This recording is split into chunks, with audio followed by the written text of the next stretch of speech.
Assalamualaikum warahmatullahi wabarakatuh. Perkenalkan, nama saya Mesa Pramudi Alfayat. Saya dari Prodi Informatics Engineering batch 9 kelas karyawan. Pada kesempatan kali ini, saya berkesempatan untuk menjelaskan tugas UTS dari mata kuliah Intercultural Knowledge yang diampu oleh Serandi. Dan pada tugas kali ini, saya akan membahas tentang latar belakang sebuah negara Jerman beserta dengan 5 dimensi budayanya. Untuk mempersingkat waktu, saya langsung aja masuk ke pembahasan pertama, yaitu latar belakangnya.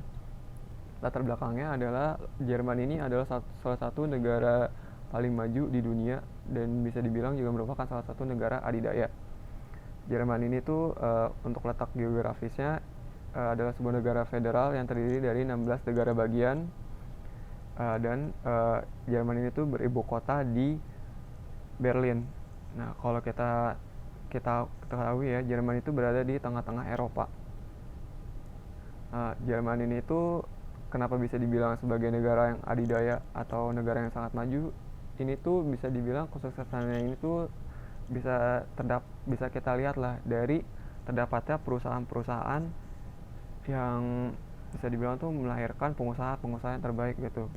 Ada banyak perusahaan yang berkantor pusat di Jerman.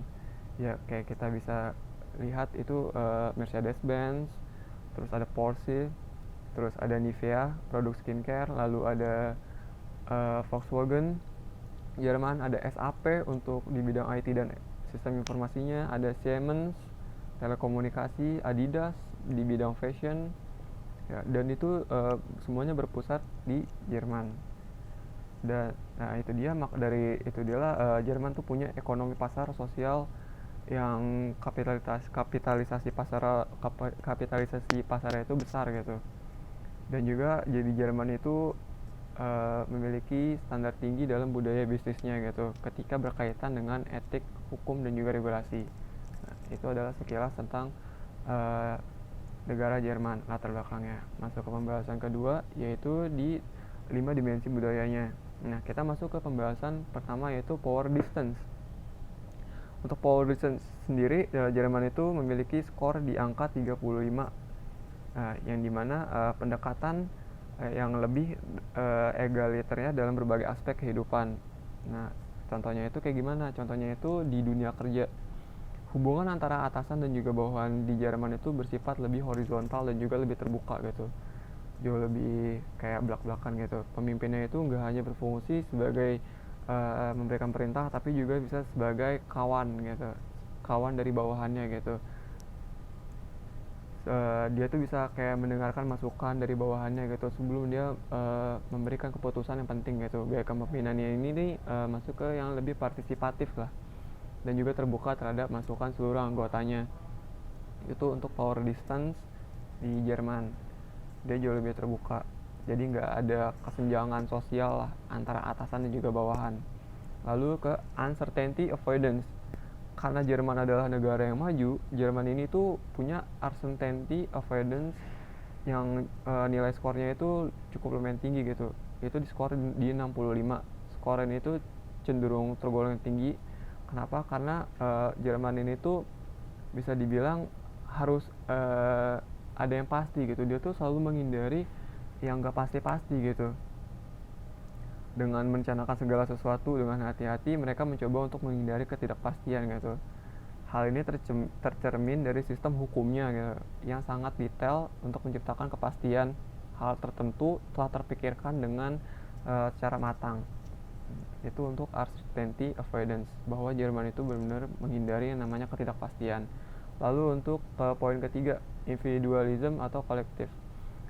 Pada aspek ini nih, Jerman ini adalah negara yang individualis gitu.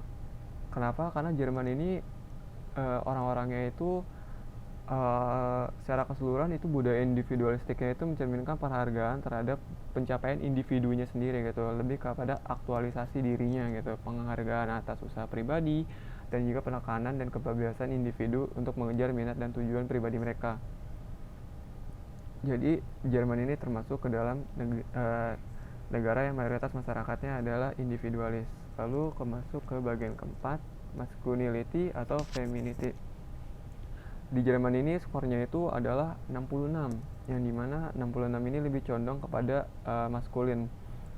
Jerman ini tuh lebih mengejar keberhasilan karir gitu dalam mencapai tujuannya gitu. Terus masyarakat juga menghargai kemandirian dan juga mandiri dalam mencapai tujuan pribadi secara profesional gitu.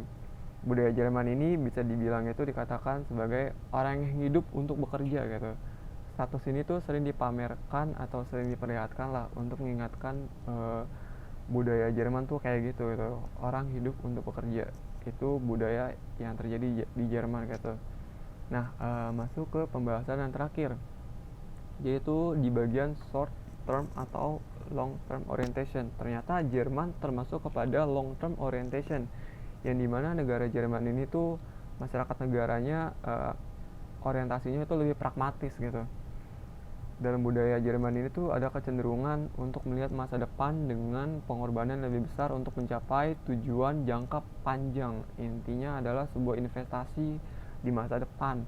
Masyarakat ini tuh cenderung menerapkan pola pikir yang menilai ketekunan dan juga kesabaran dalam mencapai suatu hasil yang diinginkannya gitu.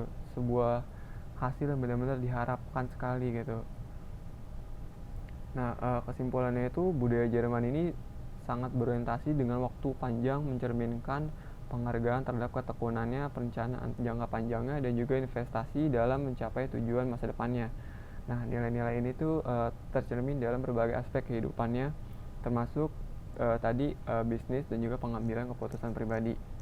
Nah, kurang lebih itu adalah 5 dimensi budaya dari negara Jerman.